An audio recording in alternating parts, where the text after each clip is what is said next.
Meeting is started. And all right, starting to see people coming in. Hello, everybody. Good afternoon, good morning, good day, wherever it is. Welcome to the March CMWS Collaborative Mentoring Webinar Series titled Mentoring LGBTQ plus Youth: An Urgent Need for Action. Really excited to have you all here today with us.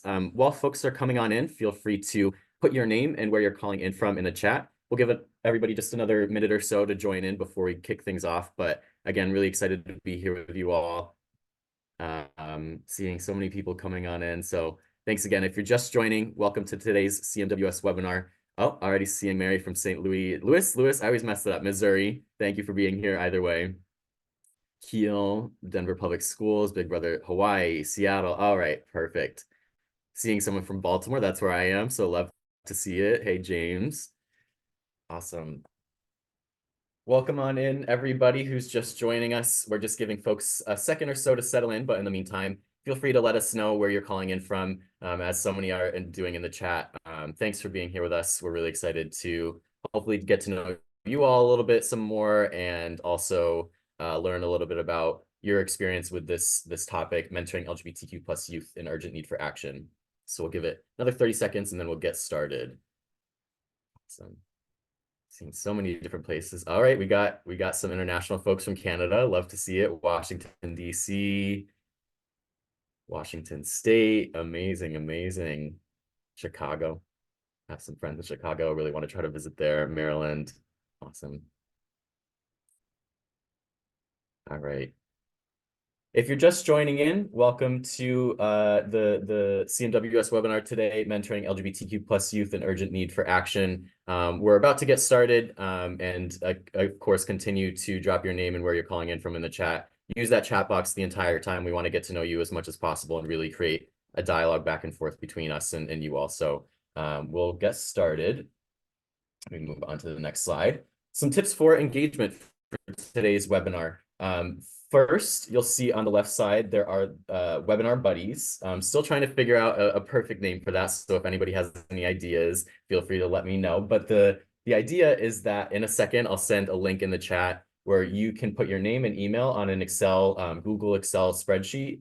And then what you want to do is put your name next to someone else's name, and you'll see the two columns. And essentially figure out some time, connect with that person either within the webinar or afterwards, and connect with them in about a couple weeks, 2 to 3 weeks, to see how you're taking the learnings from today and implementing them into your work. So really just a way to hold ourselves all accountable and continue the learning beyond just this webinar. On the right side of the screen, you'll see that there are the two main engagement features, the chat box. So please use that to, again, share any ideas, share any questions, share any comments that you have with us, talk with us, introduce yourselves, share resources that you've come across. And then there's that Q&A box for any questions that you would like answered towards the end of the webinar, when we'll have some time for a Q&A. There's also the feature to upvote questions if you like one and you definitely want to see answered. Feel free to do that so that it gets pushed to the top as well. Finally, this webinar is being recorded, and it'll also be sent out in about a week or so with all of the slides, resources, and other things that we talk about today. So you don't have to worry about taking too many notes, but of course, do whatever works best for you when it comes to your learning. Again, I'll send that link in just a second, but I'm about to kick it off to two very amazing people that I'm very excited are here today, Dr. Christian Rummel and Nia Clark. So I'll do that to kick us off with the content of today's webinar. Thank you so much, Jake. Welcome, everyone, and thank you for being with us as we talk through this really critically important conversation that we're going to be having today. If we could, I'm going to share a little bit about the flow of our webinar series before I do my introduction and have Nia introduce herself. This is the first in a three-part series. And so today what we're really doing is looking at this urgent need that we have to create affirming and inclusive spaces and relationships for LGBTQ young people. So the series really builds from today, which is looking at research, looking at this really hostile landscape of anti-LGBT laws that are happening across the country, and then looking and asking for you all to take some steps for action in your personal commitments. Part two is about your experience and your work as an ally. So in our world, ally is a verb. It is not a noun. It's a series of actions that we take on an ongoing basis to show up, to show care, and to advocate. It's something that's really critically needed at this moment in time, especially for folks that are in the mentoring field, that are working with young people in schools. And so part two is going to look at some of those steps for you to be an ally as a verb, and then also looking at some assets of support that you can incorporate upstream into your relationships with LGBTQ young people. Part three in November, which we know November is going to be a very interesting time, is really looking at organizational actions. And so taking a closer look at some of the policies and practices that we know work, and then to guide you through some steps towards inclusion. And so as far as the three-part series, as Jake is pointing out in the chat box, you don't need to re-register. You'll get these links as they show up. But we really encourage you to be part of this whole community of learning and practice and action, especially given the climate that we're in this year. And so just to talk you through today, a few of the things that we're going to be doing, we'll do a little bit of introductions. We'll focus a lot on research, looking at the current trajectories, looking at the kind of outcomes and the impacts that are happening based on the current climate, and then some of the steps that we can take based on research that can affirm and change some of those trajectories. We will also delve a lot more into the different state laws that are happening across the country so that you have awareness of what those laws are and how they might have an impact on your services. Because right now, that is one of the major drivers of why we're here, is to help you think through strategically what these laws might mean for you and how you could make a difference. And then again, we'll end by asking you to think about ways you could be an ally as a verb in your personal lives. I will pass this over to my colleague, Nia Clark, who is the diva to my dork. Nia and I have been doing this work for 7 or 8 years now. We've really been in the space of building relationships for LGBTQ young people through mentoring and creating opportunities through training and learning for folks like you to create inclusive services and spaces. So Nia. Hey y'all, good afternoon for some, good morning for others. My name is Nia Desiree Clark. I use the She series. I am a child welfare practitioner of almost 20 years. I've been working with children, youth, and families. I have also worked in the DEI spaces and doing anti-oppression work. And what makes me distinctive from a lot of providers is that I myself was a youth who grew up in the system. I spent 14 years in foster care, where I was placed in more than 15 different homes in 2 different states. And so I have a lot of lived experience. And when I aged out of the system hired me, and I have literally been doing that ever since. So I am very much committed to this work. I also happen to be a woman of transgender experience. So I knew that as young as about 5 years old, that my internal sense of gender, my gender identity, was incongruent with the sex I was assigned at birth. And so you'll be hearing throughout the series how that evolution happened. And yes, Amber, I say y'all, and y'all is also very gender inclusive. Instead of saying ladies and gentlemen, I say y'all, I say folks. And so, yes, my background is not only in child welfare, but also mentoring. I ran a mentoring program at the Los Angeles LGBT Center where I matched over 200 youth with LGBTQ plus mentors and allies, and also have a background in residential counseling. I moved into the training space, and listed here are some of the training subjects I present on. And then lastly, I also work as a consultant. Some of the greatest hits, I say, would be Big Brothers Big Sisters of America, Human Rights Campaign Foundation. Also produced a film called Transformation, for MTV. And then I also work as a research consultant and external investigator at the University of Nebraska-Lincoln. So I am very excited to be with you all, and I'm really looking forward to having this conversation today. Christian? Yeah, thank you so much, Nia. And just a little bit about my background. As I mentioned, I'm the dork, so a little bit more steeped in research on this topic. I wrote my dissertation on identity development for LGBTQ young people. And so really looking at the support that mentors can give to really foster that specific asset, which we know can make a difference. I'm the principal consultant at Mentorist, and I do want to share that a lot of today's training is also available on mentorist.org as a self-paced course. And so if you're interested in looking at some of the data that we're talking about today, some of the stories we're sharing, and some of the different strategies that we're going to be covering over this particular course, you can find that at my website, mentorist.org. And so really want to, again, thank you. I will share more about my personal story in the second of our series and really highlight a little bit more about why this is of importance to me as a member of this community, and seeing some of the ways that young people are being affected, just as I was growing up in the 80s by this climate. So I'll pass it back to Nia. We're going to start off by learning a little bit more about you all now and your experiences providing support. Okay, so if you're like me, I'm neurodiverse. I have ADHD, so I know that I need to get rid of some of my tactile energy. Neurodiversity folks who are neurodivergent, I see you. And also sometimes these webinars can be a little, humdrum and just a lot of people talking at you. So I want to make this as dynamic as possible. So why don't you, let's see who's listening. Send me an emoji to describe your mood today. Yes, what kind of space are you in? And then once you send me an emoji, I want folks to actually visit menti.com. You can use the QR code that you see listed here. Okay, I see. Okay, so a lot of people are chill. Some people are sleepy. Okay, some people are feeling kind of kooky. It's almost Friday. Oh my gosh. Oh, Brian, you're cold? Okay. All right. So I'm also dropping into the chat the link to the Mentimeter.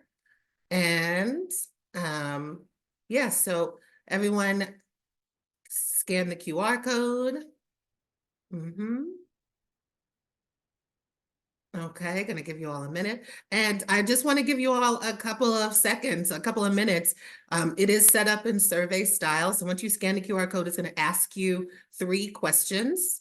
And so it's pretty interactive. So you get to pin some things. You get to tell us what your experiences are, and then also some of the knowledge that you have. So I'm going to give you all a minute to pop in there, and then we'll take a look and see what you all have. And I'm just continuing to see the moods. You're not from a state. Oh yes, I know. There's some of you who are in Canada 8. So I also put a live chat option in the Mentimeter. So if you click on live chat, you can actually just type where you're located. So, okay, it doesn't have Canada as an option, yes. Yes, so use the live chat, and then you'll see what we're talking about. And for those who don't know, I am based in, now I've just moved to DC this month. I spent the last decade in Los Angeles, but I'm originally from Boston. Go Sox! Any Sox fans? I bet there's a Sox fan here somewhere. Yes, maybe we have some Sox fans. Okay. So hopefully, no, you're not wearing socks. Oh, really, very, very funny. Okay, yes, go Sox, yeah. Yes, you're from Boston as well. I'm from Dorchester and Hyde Park. Yes. Okay, so I gave you all a minute. Hopefully you clicked on the link. I'm dropping the link again. I want to see as much engagement, participants. Yes, Celtics only. Did you see last night with the Bucks? Like, my goodness, it was down to the wire, 2 points. My goodness. Yes, Phillies fan, okay, all right. No Bucks, yeah, exactly. All right, so I am now going to share my screen, and I want to see what you all came up with. Okay, let's see. So I wanted to know where you're all located, and you're using the live chat for folks who don't see their location. So it looks like we've got a few folks in Montana. We've got some folks over California, a lot of folks in the DMV. Hey, DMV, I'm in Chevy Chase. I've been told it's the bougie part, a bougie suburb of DC. Yes, and so, okay, I see folks in Colorado, Utah, Hawaii. I've been to Oahu, and Waikiki. I love it. Let's see some folks in Florida, North Carolina, Kentucky, Tennessee, Ohio, Michigan. I've been to most of these states. Haven't been to the Dakotas, haven't been to Wyoming, Idaho, Montana. I haven't been in that section, but pretty much every other state I've been to. So South Carolina, this is my grandmother's from Columbia, Clarendon County. Okay, I see you. Georgia. I'm off to Georgia tonight. I'm headed to Atlanta. I'm not the biggest fan of your airport. It's not my favorite airport. But yes, I love Georgia. Illinois. Okay, excellent. All right, so the next question I had asked that we wanted to know was about your level of expertise. So hopefully you went to the next page. Wanted to see like where you all fit in. So the question was, which one of these describes your knowledge of LGBTQ plus laws and policies in your state? It looks like most of the stones are in the center, that you have some awareness. Okay, so this might mean that you have some awareness. And I guess I'll ask and type into the chat, where did you get some of that awareness? Would you say it's from the media? Would you say it is from reading things on social media? Would you say, do you hear it through word of mouth? How do you get information on laws and policies? Okay, news and social media. Social media and peers, Twitter, magazines, job training, just social justice involvement. So I see some folks there. Media. Okay, so a lot of the messages, I see a lot of you getting messages from the media. Okay. All right. Excellent. Oh, you're a 14-year-old. Yes. It's good that you have the voices of young people, that you have access to that. Okay. And then the last question I had for all of you was, we wanted you to guess, how many anti-LGBTQ laws and policies have been introduced across the US since January of this year? So just this year, as in less than 3 months. And it looks like folks are all over the place. Some are guessing 0. So some of you guessed 0. Some of you guessed everywhere in between, all the way up to 500. Okay, so we have 110 folks who have voted. So we're gonna see what the correct answer is. Whoops, sorry. I forgot to go back. Oh, sorry. I'm leaving you all in suspense. There it is, okay. Okay, there we go, enter. It is actually for just under 480.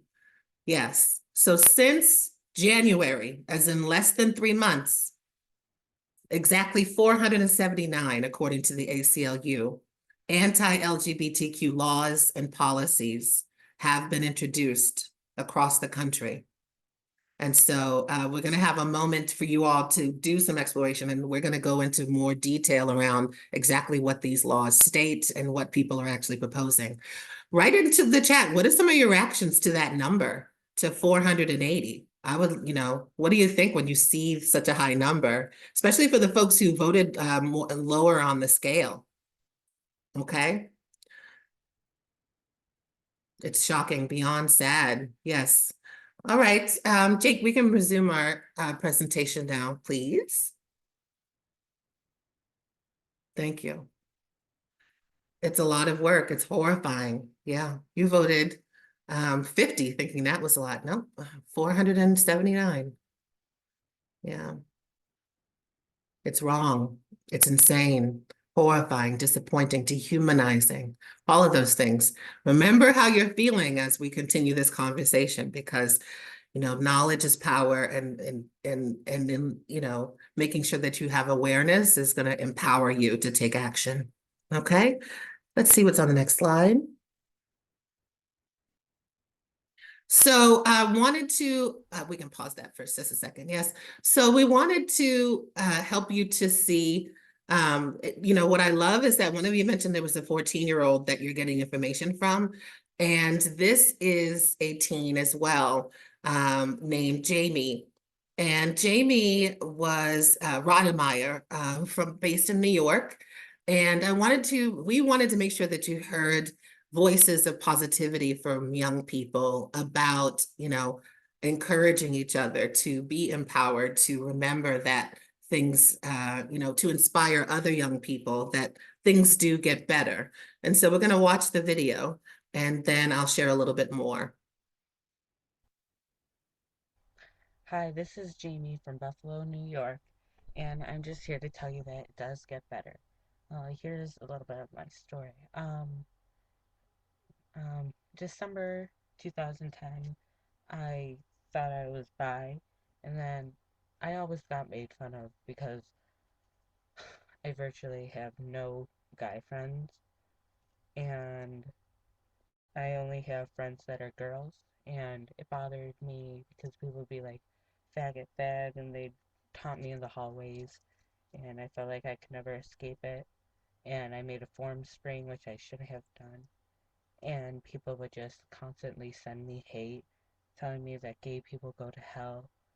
And I just want to tell you that it does get better, because when I came out for being bi, I got so much support from my friends. Sorry, folks, And some it folks made were me saying feel they so couldn't hear as secure. well, so we're turning up the volume. Okay.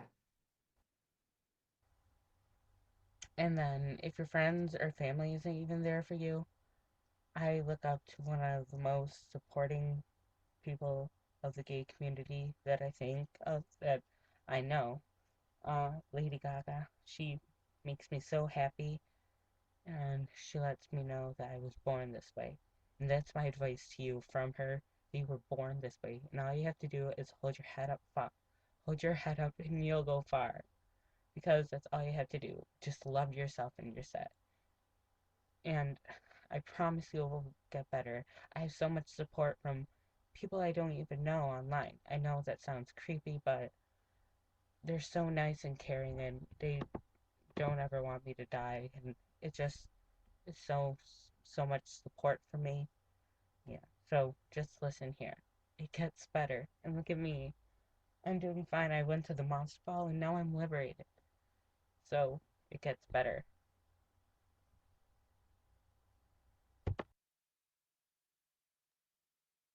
Okay. So type in the chat, how did it make you feel to look at that video before we move to the next slide? How did it make you feel to hear, Jamie's words of encouragement about things getting better? How did it feel to listen to a young person self-advocate? Amazing, inspiring, hopeful. Hopeful. Yeah, it's nice to be that youth found belonging. It transported you back to when you were a young trans man. So we have an awareness that there are LGBTQIA plus folks who are part of this conversation. Optimistic. Okay. So I wanted to add some more context about Jamie. Old Lady Gaga was on tour. Yes, I know, right? Mother Monster was on tour. So I wanted to just share some additional context. So around the time that this video came out, just after, Jamie was bullied for 12 months. These are some of the things that people actually said to Jamie online. James is stupid, gay, fat, and ugly. He must die. Another person said, I wouldn't care if you died. No one would. So just do it. It would make everyone way more happier. And unfortunately, Jamie died by suicide in September of 2011.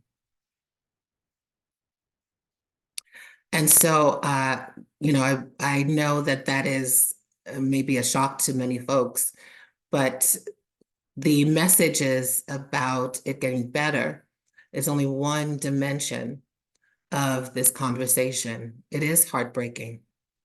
It is difficult that this young person who tried to inspire others still succumb to the anti-LGBT violence, that violence is even in your words. And so this young person died by suicide, or as the young people say, unalived himself. And so in that vein, Christian and I thought it was absolutely necessary, given the state of where we are in this country, to honor Jamie and all of the young people who have died by suicide as a result of anti-LGBT violence, to have a moment of silence. And so we're going to, on the next slide, devote 45 seconds of silence to Jamie and others who have succumbed to this violence.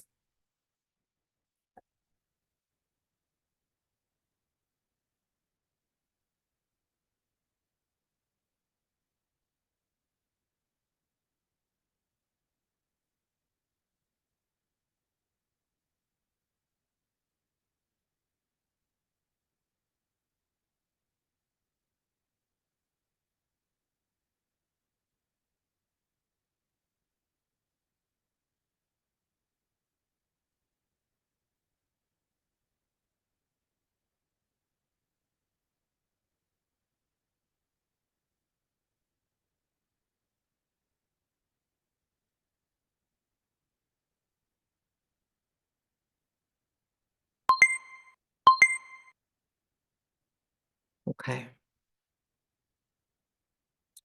All right. Thank you, everyone, for honoring Jamie. And I saw someone wrote, Riley, you wrote about next Benedict, who we'll also be discussing a little bit later.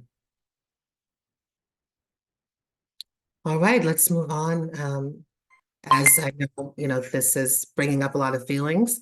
We want to share some additional information. So as you're thinking of these things, inspiring you really to take action, okay? So I'm going to hand it over to Christian. So thank you for that moment. And we wanted to go into a little bit more about the lived experiences of LGBTQ young people and the kind of data and the research and what that ends up telling us about how those stories of folks like Jamie and Nex happen in our world. And so I want to actually pass this back over to Nia to start off the conversation about what we know about LGBTQ young people as far as demographics and what the cohort of young people growing up today look like. And then we'll talk a little bit more about some of those experiences they're having at home, at school, and through this current law and policy conversation. Thank you. So I'm going to talk a little bit about intersectionality, but Christian really set this conversation up as a researcher himself, having written the first quantitative study on LGBT mentoring. And so he is really not only a subject matter expert, is very invested in this work. But I wanted to talk a little bit about intersectionality. So when we look at demographics, looking at the generation of young people, the youngest of Gen Z, that's ages 13 to 17. And remember, Gen Alpha is on the way. They're ages 12 and under. So looking at folks in Gen Z, roughly almost 10%. Yes, Kimberly Crenshaw. We're going to talk about Kimberly Crenshaw. Roughly 9.5% of all young people growing up today are LGBTQ plus identified, and that is from the Williams Institute. And also want to just talk for a second about intersectionality, because what happens so often in our fields and among youth serving professionals is that they tend to categorize LGBT youth as just that. And they forget that there are multiple social locations that these young people inhabit. And when we think about intersectionality, it's twofold. So you look at this graphic on the right, And intersectionality, it includes all of these things, whether it be people who are neurodiverse. It also includes our culture. It also includes our age. It includes our weight. It includes all of these different dimensions. And SOGI, sexual orientation, gender identity, and expression, is something that all of us have. It's a part of all of our varying identities. And so it's not just about these proportions that make the whole, it's how these proportions actually impact our connection to society and our access to resources, to services. And so Kimberly Crenshaw is the architect of the term intersectionality. And she originally created this term and coined this term to address the disparities among Black women. So intersectionality was originally a Black feminist theory, and it discussed the convergence of race, class, and gender that created these negative outcomes for Black women. So never forget, it's originally Black feminist theory, and the term now has been expanded to include and really bring voice and visibility to those who are experiencing various systems of oppression. So when you think of all the isms, there are isms for each of these intersecting identities, whether it be nativism for folks who are undocumented, whether it be colorism within the Black and Brown community, whether it be ableism for folks who are neurodiverse or who are differently abled. All of these intersecting identities can experience challenges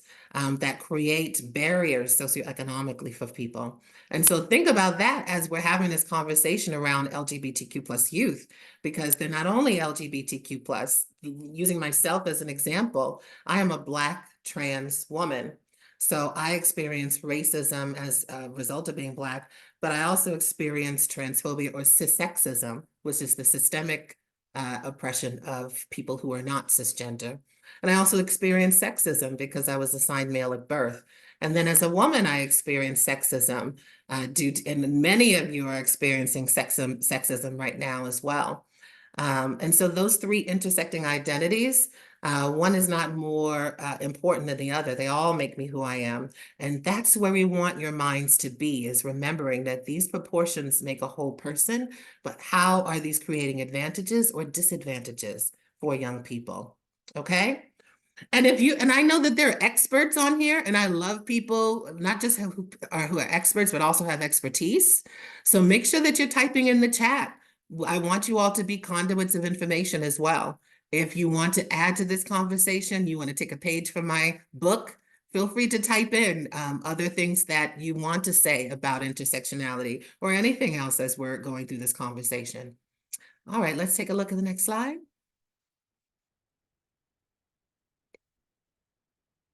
Okay, so I'm going to hand it over to Christian. Yeah, so thank you, Nia, for giving that overview of the spectrums and diversity within the LGBTQ community. We're going to just look at a couple of those different categories or groups of young people. And remembering, these are also very diverse groups within this conversation. But this is a way to kind of give you an introduction and start thinking about some of the lived experiences, the similarities, the kind of context for what's going on in their lives as they're growing up. So I'm going to share a little bit about sexual orientation.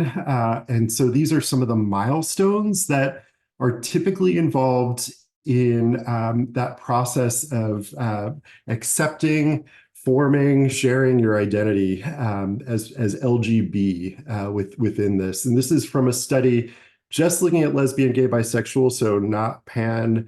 It's very more focused on a meta-analysis, a systematic review. But what they found was there are kind of 6 different things that are happening for young people, or actually for all of us, as you're going through that experience of accepting and sharing who you are. And the first is just becoming aware. So thinking about that you may have that attraction. And, Nia likes to talk about whenever you were in 3rd or 4th grade and you had the Valentine's Day cards, and all of us would make these Valentines for all of the other kids in our program or in our school, but there might be that one Valentine that you made the little extra squiggly lines and the bigger hearts, and you put that in the mailbox. So there was some sort of awareness that you might have had an attraction, or you felt something that maybe hadn't been named or labeled yet. And then the next waves are questioning that, feeling like maybe this isn't who I am, maybe this is who I am. Finally coming up with a name or a label based on what you're hearing from your peers or from people in your life about what and how you are in this world. Then the next layers are actual behaviors, coming out, having romantic relationships. Now, this doesn't happen for everyone. It is, again, a flow that is part of this conversation. These are some of the milestones. What's important for you all to know, and this is based on all of the data they had over the last 30 or so years. And the first part is that on average, the starting age for males, cis males that were gay or bisexual, it started around 12 years of age. Now that's for all of the cohorts. We know the youngest cohorts, that's around 10 years of age, feeling that there is some sort of attraction, there is some sort of a difference. And then that period of time between the first milestone and then the sixth milestone is almost a decade of your life. And when you're going through that, you're looking at all of those cues you're getting from people around you.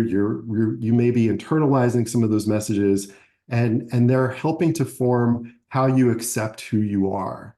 So in this particular study, you're seeing this range of a period of a young person's life where you are going through this process. And in fact, a lot of that might be happening without sharing that truth or that authenticity with anyone else around you in your life. And I want to ask you, when you are working with young people, what does this kind of series of milestones tell you about your program? Whenever you have young people that are 10 years of age in your program, 11, 12, 13, what does this kind of flow of milestones tell you that you should be aware of as you're working with children and youth? Are there certain things that you may want to consider or you have considered about your program, your climate, the language that you're using, how you're matching volunteers? Are there some things here within this kind of flow that might mean certain actions should be taking place? And you can type into the chat box.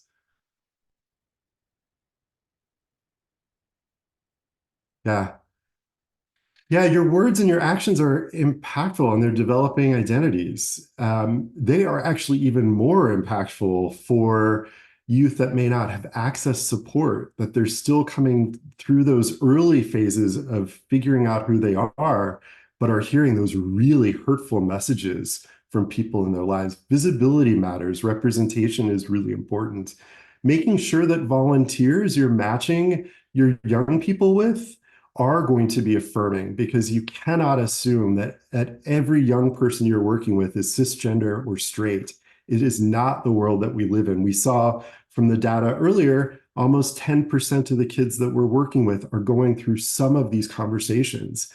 So it's really important to know that there is a wider lens, thank you, Robin, in thinking about matching and the support that you're giving that is not based on assumptions, is not based on the cues that you think you're seeing in a young person, because there's a lot going on beneath the surface. And so I love the chat conversations about affirming messages, because that is so critical, especially at a time when somebody doesn't have the type of support that out youth might have or access to resources, but are still internalizing those messages. And so I'm going to pass this back over to Nia to look a little bit more at the gender identity side of these conversations too. Thank you, Christian. And I'm just saying, I'm loving the contributions you all are making in the chat. We want you to do that cognitive processing and sharing your ideas and bringing this out, because, that silence that, can lead to inaction. And so expanding your awareness, sharing the awareness you have is so vitally important in these conversations. We're not having enough of them. As you can see from everything that everyone is sharing, love the chat engagement. So as we're talking about gender identity, Just want to share what the research actually says. This is information from the American Academy of Pediatrics, but self-recognition of gender identities develops over time, much the same way a physical body does. Most children's asserted gender identity aligns with their assigned gender or their sex. However, for some children, the match between their sex assigned at birth and their gender identity is not so clear. So a lot of people believe, or that young people do not have an awareness of gender or understand those differences. But the American Academy of Pediatrics, they've been researching this for a very long time. And some of the highlights, the things that you should know is that in early development, within those first 5 years, by age 2, children become conscious of the physical difference between girls and boys. They are paying attention and very observant about anatomy, about physical attributes, things like that. And then around 24 months, or just before they turn 3, most children, just before 36 months, most children are able to label themselves as either a boy or girl. So they're picking up on things called gender cues. And those are things that indicate whether someone's presentation is feminine or masculine. And then based on that, they may actually have an understanding of who they are. And I may label themselves as a boy or girl. And then by age 4, most of those young people have a stable sense of their gender identity. I want to give an example. So I was actually at watching a Super Bowl game. I was watching the Patriots win. The last time we won, we don't win anymore. But the last time we won, there was actually a 3-year-old that was at the Super Bowl party. And Julianne was her name. And I was the only woman there. And I remember Julianne, she walked up to me and tugged on my skirt and she said, "Miss Nia, we're the only girls here." And so Julianne did not have an awareness that I was trans. She was able to read up on, have a recognition of those gender cues. And so to her, seeing this feminine person in front of them, that is simply how she understood gender. So children have an understanding. What happens often is there are young people who begin to exhibit atypical gender expression, or maybe, and gender expression is not just about the clothes you wear, it's also your social relationships. So you'll see, for instance, something happened when I was growing up is when, being assigned male at birth, I spent a lot of time, just like you saw Jamie mentioning, spending time with girls. And I, even though I grew up with very solid male role models, spending a lot of time with girls and wanting to do the things that girls did. And the reaction that I got from adults is that that was atypical gender expression and it was not appropriate. But that feeling never went away. I knew the 3 things that I was looking for that I teach now, because people believe that young people vacillate so often. But the 3 things you're really looking for is that young person consistent about their gender identity, feeling different. Are they persistent in telling you that? And are they consistent with their gender expression and presentation? So you're looking for insistent, persistent, and consistent. It's not just, I want to be this for Halloween. You're looking for something that's a little more solid, and you'll see that, okay? All right, and yes, as of gender dysphoria, it is not a mental illness, no. Gender dysphoria is not considered a mental illness. It is referred to now as a medical condition. And so it's a medical condition that is necessary in order for children to receive gender affirming care, but it is not considered a mental illness, no. Okay, all right, let's keep this train moving. So the research on trans children, what does the research say? A lot of people have personal values around trans kids, but what does the research actually say? So the Trans Youth Project out of Princeton, this is principally through Dr. Christina Olson, who is a mega expert in this field and has been studying this for years and has worked with hundreds and hundreds of trans youth. So they did a study on 300 children from 45 states in Canada, for 20 years. So it's a longitudinal study on trans children. And some of their findings, that trans kids have just as firm a sense of their own gender, so insistent, persistent, and consistent, right? As non-trans kids at very early ages. For me, it was 5. And both when asked directly and when tested. Furthermore, trans kids follow different trajectories than children who simply prefer toys and clothes. So it's not just about atypical gender expression. There's an internal sense of gender as well that's incongruent with their sex assigned at birth. It's not just their social activities, it's a number of factors, right? In addition to helping uncover the roots of gender, early results of these studies suggest that trans kids who are supported through early social transitions have strong mental health and self-esteem. And remember, we're talking about social transitions. Remember that I mentioned social transitions because I have some very shocking and alarming information to share with you just on that term. So when we're talking about social transitions, we're not talking about medical interventions in any way. Typically it's not recommended for children to undergo medical interventions until they're of preteen age or older. And so a lot of people have the misconception that it's all about performing surgeries on kids. This is just about supporting gender expression and their social transition. So we'll share more about what that looks like. Okay. Riley, exactly. You had an understanding of maleness when you were 6 years old. Yes, thank you. Is medical intervention, and now including hormone blockers. We call them puberty blockers, yes. And yes, we have more information on that as well. Let's go to the next slide. So we're going to go through this next section a little bit more quickly so that we can get to the laws and policies. But I do want to ask, given this kind of overview that Nia shared that we've talked about as far as some of the framing for gender identity and sexual orientation, what are the experiences of LGBT kids that you're seeing? Whenever you think about them in your programs or in your communities or in your state, what are some of the things that you're seeing as far as their experiences right now? What are some of the challenges that they're facing? What are some of the hopes that they have? We'd really love to hear a little bit more from you all who are on the ground. So Carson, riddled with rejection from peers, government, family, rejection, inequities at many levels. Thank you, Kim. Rejection is a really important conversation point, especially because of how it's rooted in shame, which is now becoming codified in a lot of our laws that are happening across the country. Fears of parents finding out, fears for safety, much more open than it was, lack of access to healthcare, teens reporting that they were being bullied in school because they came back as part of their experiences, wide range. Some family is supportive and others are not.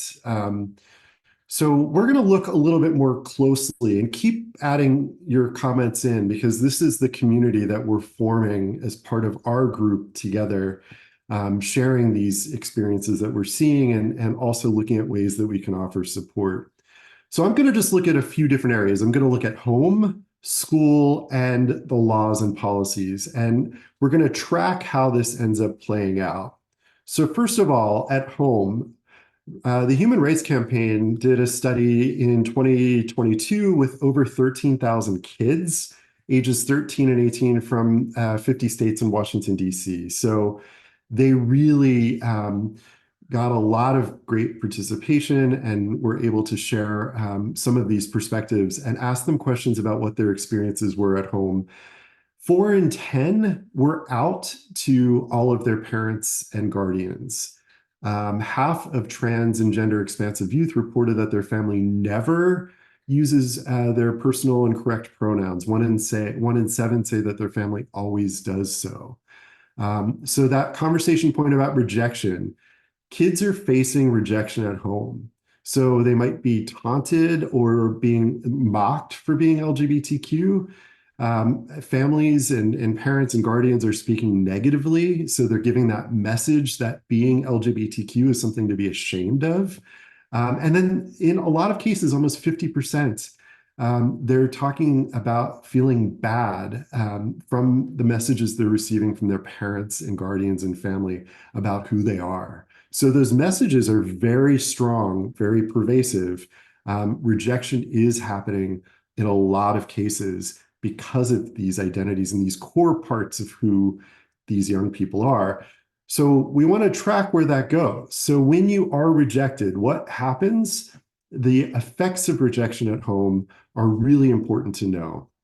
So first of all, we know that kids that are rejected at home are more likely to report attempting suicide, more likely to report higher levels of depression, and also more likely to engage in risk-taking behaviors. You're feeling like you are not, you're being shamed, you're internalizing that message, and you're looking at your self-worth and value in the way that you behave. Homelessness is another key conversation that has to be discussed because LGBTQ young people are so much more likely to experience homelessness, a lot of times because they are living in homes that are rejecting and may not be supportive. It's the same with child welfare. 1 in 3 almost LGBTQ young people were in child welfare in data from the Williams Institute. And this also plays out in incarceration. So 40% of incarcerated girls identify as LGBT. So there are a lot of ways that these feelings of rejection at home play out in how a young person might internalize that, might be kicked out of their home, or behave in ways that are going to introduce them to the juvenile justice system and beyond. And so it's a really important thing to know is that that rejection at home does play out. Let's look at rejection at school, because this is also another key area that a lot of us are very concerned with. So GLSEN is another really important organization to know. They do a study every other year about national climate for school experiences that LGBTQ young people are having. In the latest iteration in 2021, they surveyed over 22,000 young people between the ages of 13 and 21. And so they really have a very strong sample of folks telling what their experiences were. And these are not good experiences. The majority of students said that they felt unsafe in schools. Almost all of them had heard anti-gay remarks in schools.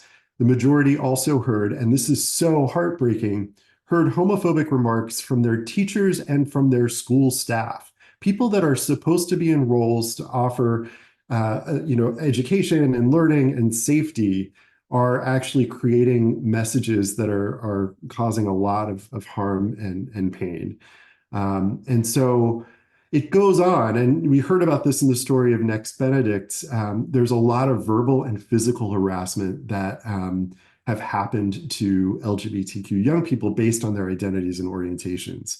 This is a really heartbreaking story to tell because it is, so for the GLSEN study, it's for the LGBTQ students who reported they basically took this online survey. And so, but there are some other data points. You could look at different school districts often, depending on where they're located, are looking at breaking out some of the data based on experiences of LGBT young people versus cisgender and straight, whether they're accessing assets and support, participating in after-school activities, et cetera. I know California has a pretty good database there. So the last area I want to highlight, well, actually, is how school victimization plays out.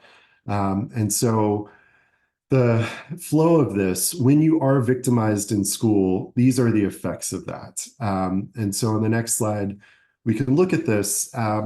So if you're victimized, if you are verbally, physically harassed, you're more than 3 times more likely to miss school in the last month. If you don't feel safe, why would you show up? I mean, really, like there's no reason to keep putting yourself in that position. You also felt lower levels of belonging. So you didn't feel connected to the school. You felt like it wasn't a place for you. And in those situations, you're more likely to perform lower and more poorly academically. The other part is that why would you have a future vision of continuing with school if your current experience is not positive. You're going to just think you're going to have more of the same. And so they were more likely to say that they didn't plan to pursue higher education or trade school. Interestingly enough, and we see this in Next Benedict's case, you're more than twice as likely to be disciplined at school. So if you end up being picked on and you throw water at the people that are causing you harm, you would be suspended in the same way that the kids that end up hitting you are. And so that plays out with lower levels of self-esteem and also higher levels of depression. So there are direct links with that victimization that's happening in school, the rejection, and how this plays out in the way that a young person internalizes those experiences.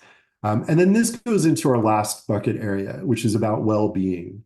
And so on the next slide, I want to highlight a few of the key points about how young people internalize those messages. And so 45% of LGBTQ young people considered suicide in the last year. High levels of anxiety, high levels of depression, wanting to access mental health care, but a lot of them are just not able to access that. And we'll see in some of the laws and policies, there are actually restrictions in place that would prevent them from accessing mental health or medical care in a lot of instances. So these are really important ways of kind of understanding that internalization of messages that are happening and how that plays out, especially at moments in time when young people are still figuring this out for themselves, are in your care in a mentoring program, in a school, in an after-school setting, but may not actually have the supports that are present. So Nia's going to talk on the next slide about how and why this plays out the way that it does. Yes, thank you, Christian. So I am not going to delve fully into this entire model. Originally, this was only a sexual minority stress model. There has since been, in 2012, the minority model was actually adapted for trans youth. And so this is an amalgamation of those two. And so I'm not going to go over each of these sections. What I want you to really focus on are the unique experiences of stress for LGBTQ plus youth.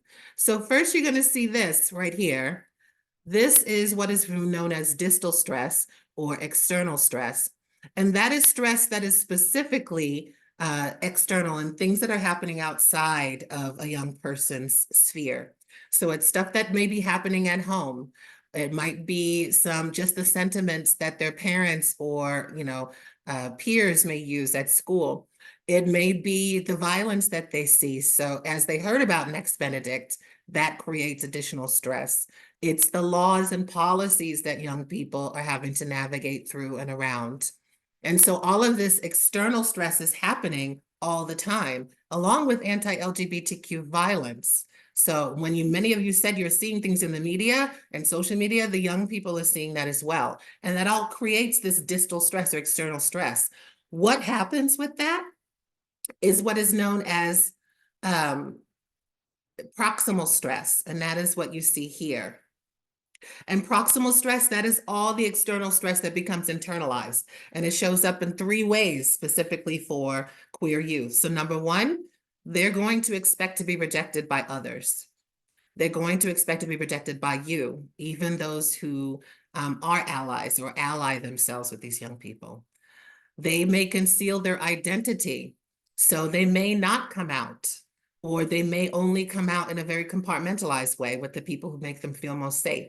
Or they may actually identify or be trans, but they're concealing that part of themselves out of fear of experiencing some distal stress or violence. And then lastly is internalized homophobia, biphobia, and transphobia. So when the world around you believes you are less than, you begin to internalize that message as well. And it shows up in maybe you're making disparaging comments about the trans community, or maybe you have the belief that you will never be able to find love or have a happy adulthood as a bisexual girl. And so those things produce these negative outcomes. What you'll see here is it creates these outcomes. So number one, mental health issues. A lot of people believe that the mental health issues are directly related to them being LGBTQ, and that is just not true. It is a result of these other forms of stress, in addition to the general stress that young people go through related to family, related to school, their communities. All of that combines into mental health issues. And then isolation, either isolation, being socially isolated, or young people may isolate themselves as a means of safety. We also see there's a direct link between isolating trans youth, putting them in special, in IEPs, as alternative schools, putting them in separate sections. There's a direct connection to that and the school to prison pipeline, because it's being replicated in the justice system, where trans adults and trans juveniles, they are being isolated. And then lastly, substance abuse. This is part of escapism. Young people using because they are trying to escape the reality of their situations, or trying to numb the pain of, rejection and some of the proximal stress that they feel. But there are two solvents for this. There are actually two solvents that can actually change those outcomes. And they're here: positive coping skills and social supports. This is where you come in. It's helping young people and helping folks who are working in mentoring have those social supports, and also helping young people to develop positive coping skills when the adults cannot be around, so they can get through these moments. Okay? So definitely type into the chat what's coming up for you as you're seeing the different kinds of stress that LGBTQ plus youth go through, and what was resulting in these negative outcomes. And what are you thinking as you see that mentorship and social supports are the solvent, are the remedy for that, or things that can reduce those barriers? Yes. What do you think? Type into the chat what you're thinking. Okay. And let's move on to the next slide.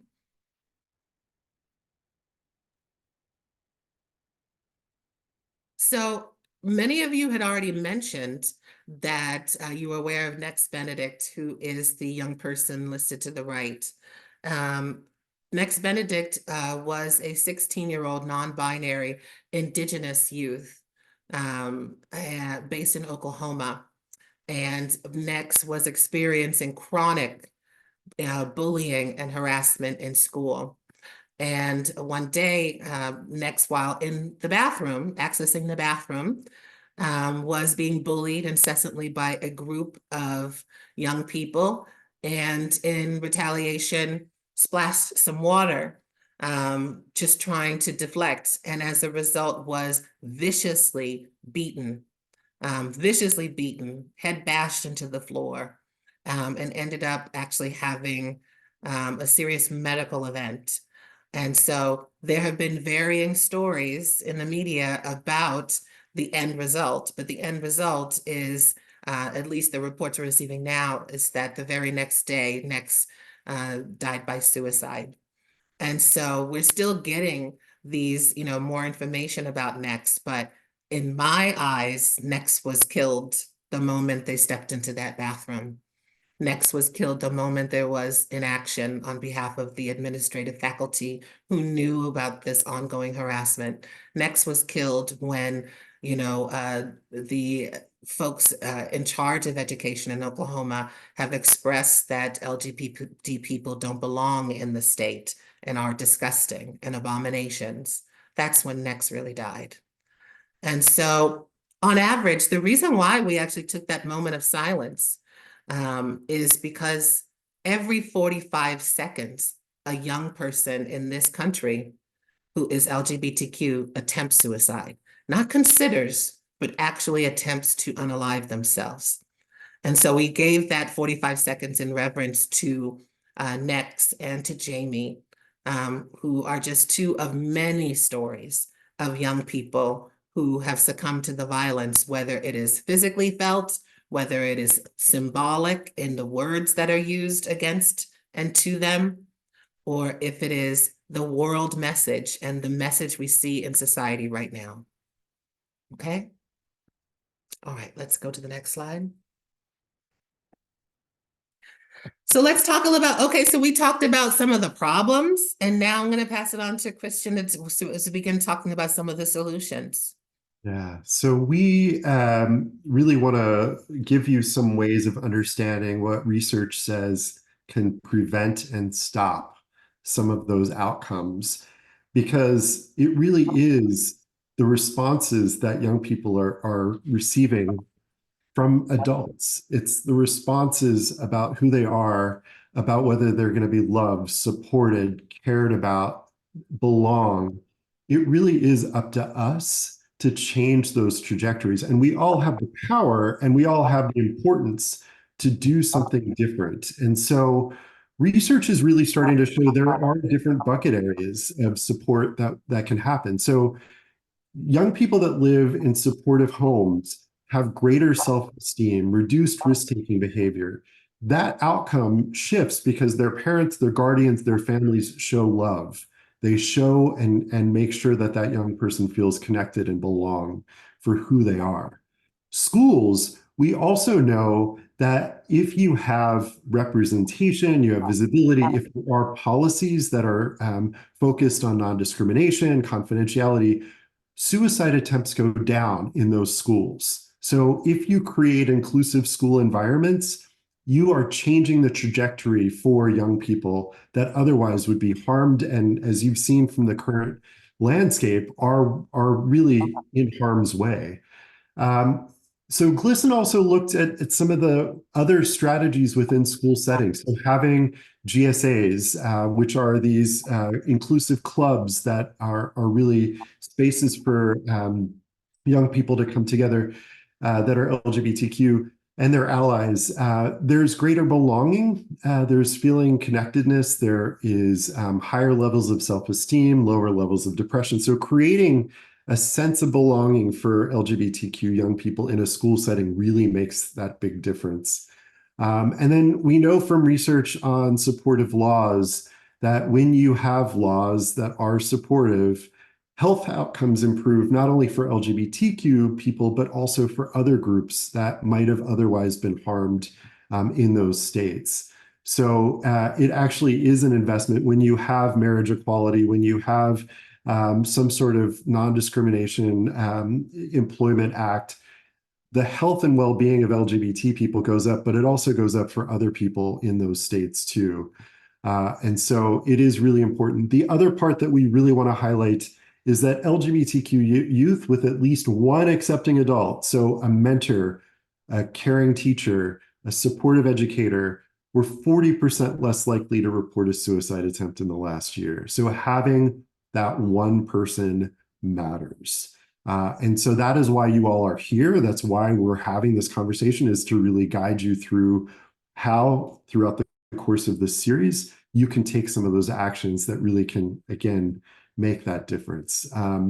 So I want to pass this over to Nia for a really quick look at some of those practices within each of those settings. And then we're going to look at the laws, and we're going to do that as quickly as we can. Yes, thank you, Christian. So these are some examples based on the research. We have Dr. Caitlin Ryan, who in 2009 began what is called the Family Acceptance Project. And she, as a social worker and researcher, has looked at and studied with an intentional focus outcomes for LGBTQ plus youth based on acceptance and rejection from their families and the adults who support them. And so that, in addition to some basics from GLSEN, how we actually came up with some of the examples of affirming climates and relationships. So with that at home, things that, support young people in positive sexual and gender identity development, we'll be talking with those young people about their identities. Remember, we were talking about what silence does. Bringing a child to LGBTQ plus organizations and events, supporting that child's identity, even though you may be uncomfortable or don't have the language or lexicon.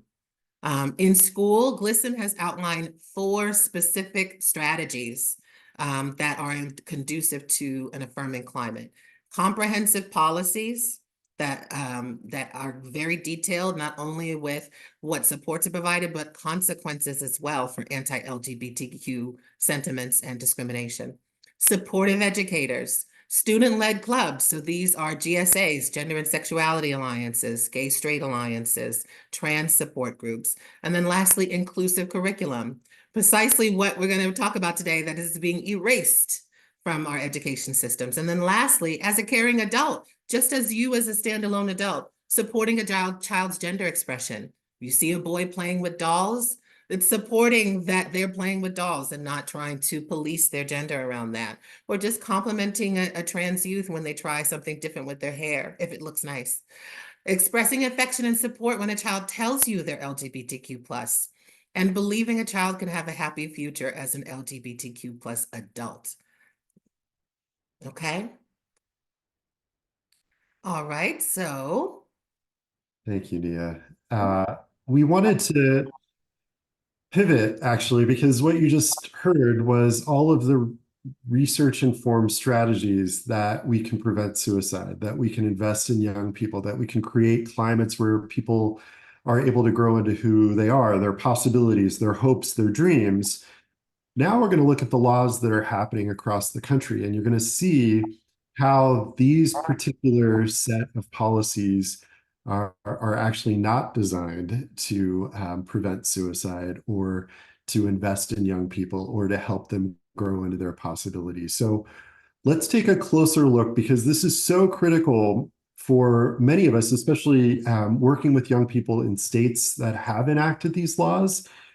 As Nia mentioned, since the start of the year, we've had 479 proposed laws. We really are on pace to shatter what had been the entirety of 2023, which was a little bit over 500 in 47 states. So here in Oregon, we had 7 states that were proposed, or 7 laws that were proposed in the state. They'll probably never come to fruition, but they are conversations happening here. So that's why we're talking about this now, because no matter where you are, there is a strong likelihood that there are some sort of conversations happening in the media, happening that in social media and elsewhere that we're all hearing, especially if you are a young person growing up. So the Human Rights Campaign, for the first time in its 40 years of existence, has a national state of emergency for LGBTQ Americans because of this climate. Our friends in Canada, who I'm really happy to say are here today, have actually posted a travel advisory for queer Canadians to make sure that they are aware of some of the hostility and potential harm that could come to them visiting in different states right now.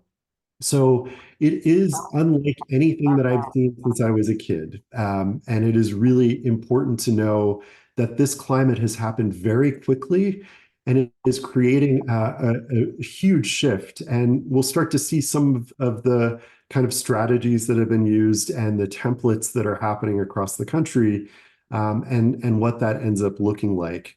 So I'll pass this over to Nia to look at what those laws and kind of the bucket areas of laws are. And you'll see the cookie cutter nature of these as they're being proposed across the US. Thank you, Christian. So as Christian said, you know, where I work now at the Human Rights Campaign Foundation, it's the first time in their 40+ year history that they've ever declared a national state of emergency for LGBTQ+ individuals. And so you can see these are the tactics, is what I call them, that you know, many conservative folks in this country and anti-LGBTQ folks are trying to get passed into law. So bans on gender-affirming care. And I want to mention that many of these are, yes, for minors, but not all of them. Some of these include bans on gender-affirming care for adults as well. And so are you seeing a chapter from the playbook of, you know, many of the other legislature that is trying to control people's bodies? I think so. Bathroom bans, and not just bathroom bans, but also bans on access to public accommodations. So that's malls, that's anywhere, certain stores, even things like access to an ambulance in some states that is legal to disallow trans people from accessing. Sports participation bans, LGBTQ erasure laws, so laws that are literally stating that transgender people do not exist. This was what I was talking about when it comes to cissexism. that overarching system. It's not just at individual and group levels, it is systemic. So these laws that state that transgender people do not exist, or that they're not allowed to actually update their gender markers or legal names. Don't say gay laws. We just said that, one of GLSEN's recommendations is in the schools to have inclusive language, and don't say gay laws. They're mentioning that you cannot talk about sexual orientation or gender identity and expression unless you're talking about heterosexual and cisgender people. That is the condition. Pronoun refusal. So you don't have to actually, in some states, offer that to honor a young person. I say pronouns are the ways that we all want to be honored when people talk about us. Okay, and these are legal ability to not to dishonor those young people. The forced outing laws. So some of you talked about it. Some of you who are queer on this Zoom, you definitely see the fear in yourself, like the idea of you being outed before you are ready, and to have complete loss of control of your own narrative, especially if you are concealing your identity or not ready because of safety issues, that you're being forced because you make a disclosure to an adult. These adults are now mandated in many states to out you as a youth. And then anti-drag laws. This is another situation where they're not allowing young people, drag queens to even be in public spaces, because there is a belief that this is a bad influence on young people. I don't know any bad drag queens. RuPaul is the queen of the world. I'm like, who says that you can't be around RuPaul? But yes, Ivan, we actually have an assignment for you around that. Okay, let's go to the next slide. So I want to share an example. You remember how I asked you to remember social transitions? So social transitioning, this is about names, this is about pronouns, this is about the clothes you wear, this is about, all of those things, the activities you engage in, the commute, like the socializing with folks based on your gender expression. In Missouri this year, as in just this month, there has been a law introduced that criminalizes anyone who supports a child in Missouri in their social transition. We're not talking about surgeries. We're not talking about hormones. We're talking about just using pronouns, supporting a child who is a gender minority. And so this is for any child under 18 years of age.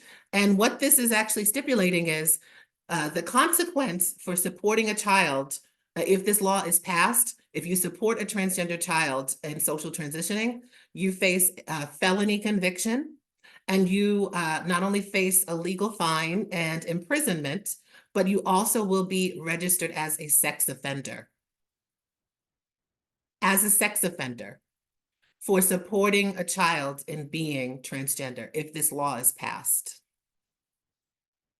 This is what we're living with, folks. This is what, and this is just, these are all cookie cutter laws. They're going to be introduced in every state to criminalize, literally criminalize you for supporting LGBT kids and trans kids specifically. So I want you all to be alarmed. This is coming your way. Type what you think. I will send you that. Yes, I'm going to send you that, Jay. We're going to actually do an activity in a second. Yes. All right. But this is the real deal, folks. There's literally criminalizing just supporting a child in being trans. And this is for schools. I want to mention that this is in schools, but don't be alarmed if this is expanding into other spaces in social work, in mentoring programs, anyone who's a mandated reporter. Yeah. Okay. All right, let's take a look at the next slide. So this is, Christian did a really great job. So many of you ask about, what the status is in your individual state. And so you can actually go to ACLU, their website. They have an entire map of the various legislature that has been introduced just this year, the 479 policies and laws. And so definitely take a look. And what we would love for you to do is type into the chat if your current state has some anti-LGBT laws that are being introduced, and also how many. It's color coded in purple, my favorite color, but not for this one. But type into the chat, once you click on the link and you look at your state, are you concerned? Is there, okay. All right, so yeah, just take a look at that site and type into the chat, 7 in New Jersey. How many are there for you? What else is there? You don't even have to know. In Missouri, in Montana. Oh, MO is Missouri, yes. And 9 in Utah. The only person here from Texas. There were 30 here last session. Yeah. North Carolina, 11, 16, 4 in Nebraska, 29 in South Carolina, 9 in Michigan. Yes, Maryland, where we are, 5 in Indiana. Oh, Ronnie or Roni, if you're in Florida, I don't even know what to tell you. Like, you can literally be arrested and charged with sexual indecency for using the bathroom as a trans person. 3 in Pennsylvania, Colorado, and Colorado has always been known to be a very progressive state. Vermont, very progressive in New England. Yeah, but still. Kentucky, 48 in Missouri. Yeah. I hope that this is alarming to you. I hope that this is raising your antenna. Yes, or being registered as a sex offender for public displays of affection as an LGBT person. You can't even be with the one that you love. That Valentine's Day is no more. No more Valentines. Alberta, Canada. So this is international. 0 New York. There actually is one in New York. So that is only as of, I believe it's March 15th. So there might be some updates over the last 6 or 7 days. 5 in New Hampshire, 2 in Washington State. I hope that you're all seeing and looking at this information now. I hope that your antenna are raised, your spidey senses are going off. Okay, so that was last updated on December 21st. So we have more, there are more updates as of March 15th from HRC specifically. But ACLU also has information. Okay, so this really calls for you to take action, right? So let's talk a little bit more about that. Next slide, please. So like I said before, we did this activity, and so you have an awareness right now, looking up the laws, and you typed into the chat box. So let's go to the next slide. Okay, Christian, do you want to talk about this for a second? Yeah, so this is on mentorist.org. There's a self-paced course called Laws and Policies. And one of the things that I did was break down some of the impacts that these laws might be having on youth serving programs, things that you should be aware of. There is a lot of distress happening for LGBTQ young people right now. I mean, beyond the data that we already presented, hearing all of these laws and the conversations and the dehumanizing language that is taking place around LGBT folks is causing a lot of tension, a lot of anxiety, and a lot of fear in young people. So it's important to know that that is a really present part of our work in mentoring, that young people are feeling in distress. There's an even greater need as you see these laws removing supports in schools or inclusive curriculum or access to visibility. There is this really critical need to have folks in mentoring roles in our relationships to show up and to show care. And so that also plays out in the way that there's mistrust, which is why it is so important for mentors to be present, is that when you're growing up in a school and the policies are now requiring you to be out to your parents, if you share that with a teacher or with a counselor, you are not going to have trust with that particular space. And why should you, if your information is going to be in a way that's potentially harmful? As we're seeing in the Don't Say Gay laws, there's decreased visibility of resources. So GSAs in some states are now actually being, something that is forbidden or restricted. You end up having teachers. I know there were stories in Florida where you couldn't show photos of your significant other because of some of the fear that you had around the laws that were coming into play. Restrictions on inclusive spaces, limits on how you can affirm identity. So you saw the pronoun laws that are out there in a lot of states. They're restricting your ability to affirm young people based on their gender identity. I don't know how you do this. Do you pull out their birth certificate every time you're working with a young person? Like, it's kind of ridiculous, but there is that kind of like way of looking at this. You're limiting peer connections, you're limiting spaces of belonging, and then you're really restricting these assets that we know make a difference. And so we saw that in the research that when you have caring adults, you have safe spaces, you have affirming relationships, you can change trajectories and save lives. And so these laws are actively creating restrictions that are going to increase the frequency through which young people attempt suicide and die by suicide. And so it is really critical for each of us to act in ways that we can in our roles as caring adults, volunteers, mentors, because all of these are basically codifying shame.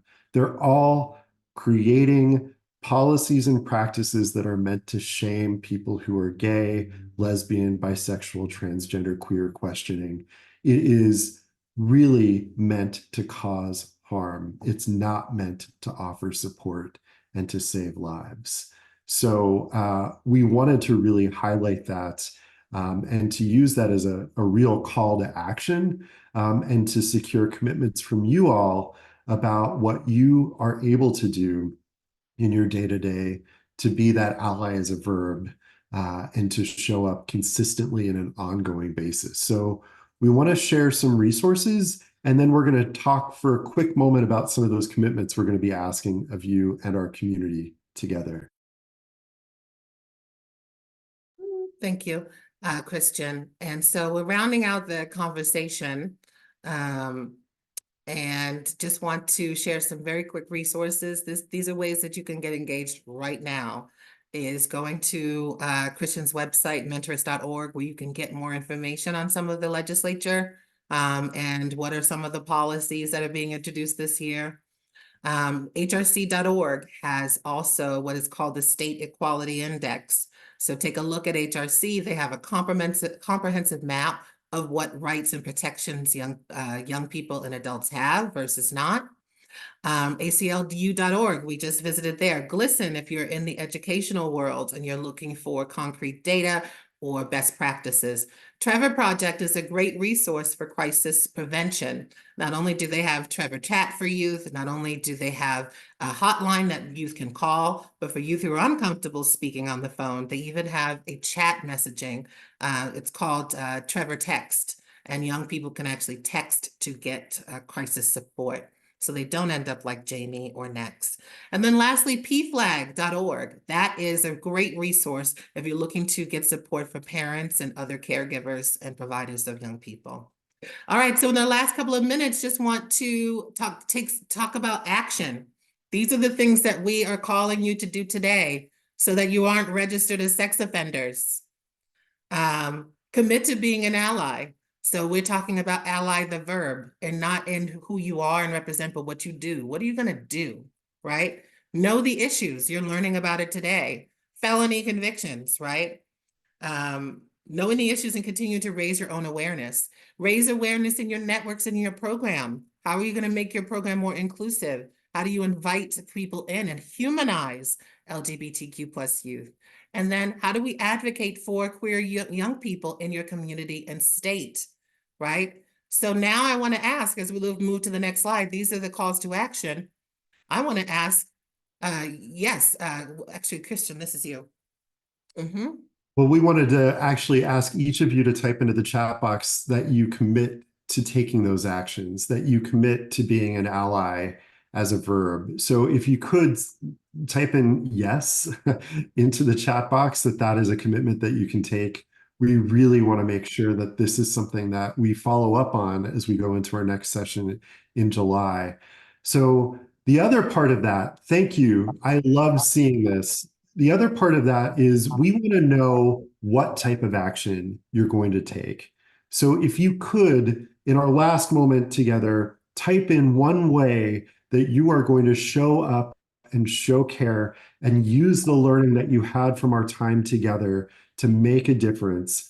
We want to hear what you plan to do because as we look at our time together, I always end out my presentations with a quote from Margaret Mead, which is never doubt that a small group of thoughtful, committed citizens can change the world. Indeed, it is the only thing that ever has.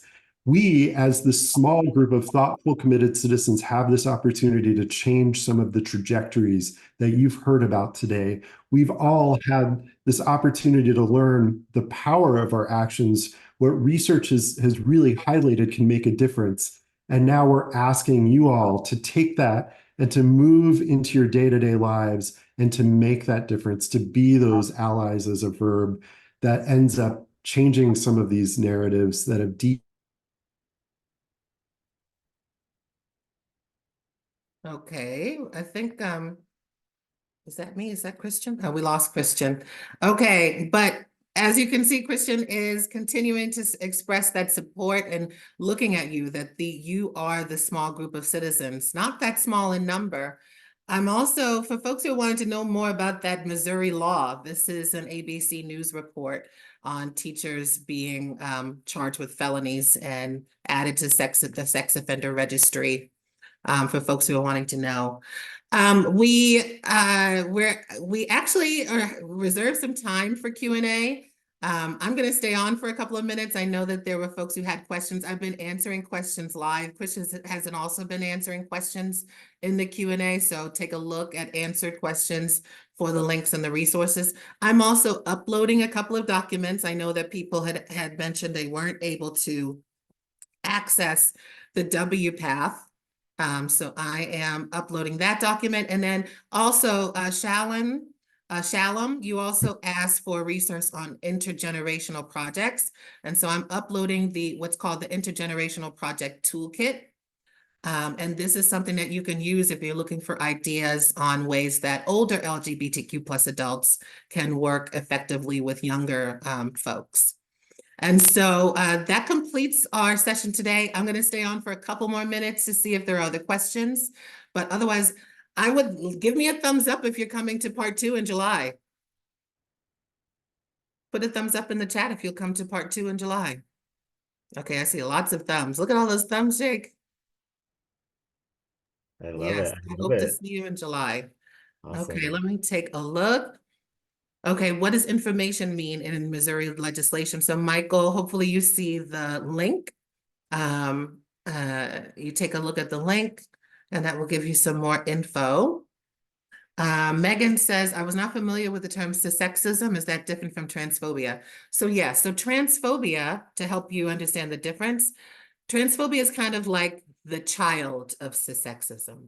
So if transphobia is something that happens at individual and group levels. So when you hear comments, microaggressions, all of that happens at the interpersonal level and at group levels. But when you look at cissexism, it is literally the belief that transgender people are inferior to, lesser than cisgender people, or that transgender people don't exist. And it becomes a system of oppression when you look at this on a national level and all of the things that are happening on a macro scale.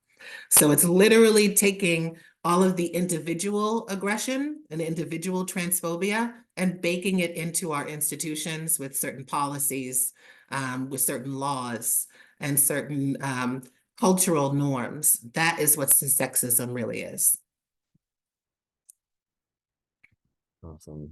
Okay, were there any other questions? I think that I was it. think what I'll do is if there were any other, I'll make sure to look through the chat and I'll send those to you and Christian so that we can get that information out to those folks. But just really appreciate everybody for staying on. And again, as I mentioned in the chat, I'll send out all of these links, all of these resources, the slides, the recording, and the chat as well to share all of your inspirational words, all of your ideas and experiences that you shared as well.